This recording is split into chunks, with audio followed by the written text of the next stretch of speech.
السلام عليكم.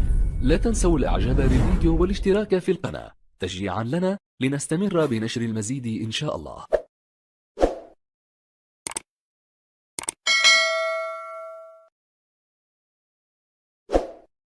السلام عليكم ورحمة الله ومرحبا بكم في فيديو جديد على قناتكم صادق لورنين. في هذا الفيديو سنعرض لكم البرنامج الكامل والمفصل لمواعيد مباريات الأسبوع الثاني عشر لدوري نجوم قطر الدرجة الأولى موسم 2023-2024 والذي ستجري مبارياته يومي 20 و21 من شهر دجنبر الحالي.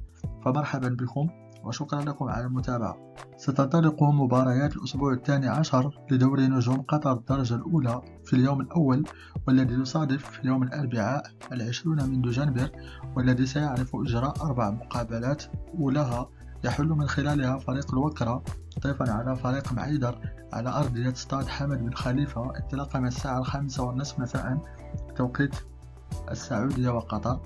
في نفس التوقيت 5:30 من يوم الأربعاء ستنطلق المقابلة الثانية، والتي يستضيف من خلالها فريق الغرافة ضيفه فريق قطر على أرضية استاد ثاني بن جاسم.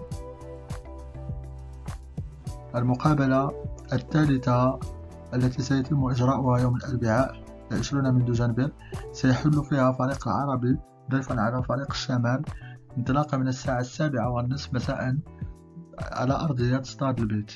المقابلة الرابعة والأخيرة من يوم الأربعاء ستنطلق أيضا على الساعة 7:30 مساء بتوقيت قطر، ويحل فيها فريق المرخية ضيفا على فريق الريان على أرضية استاد أحمد بن عادل.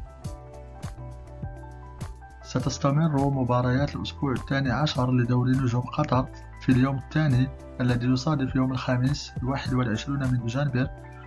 المقابلة الأولى سيحل فيها فريق الأهلي ضيفا على فريق التحيل انطلاقا من الساعة 5:30 مساء على أرضية استاد عبد الله بن خليفة.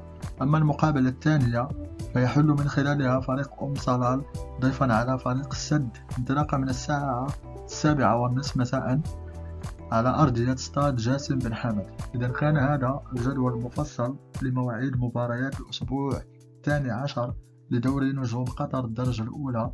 شكرا لكم على المتابعة، فرجة ممتعة، وإلى اللقاء في فيديو قادم إن شاء الله.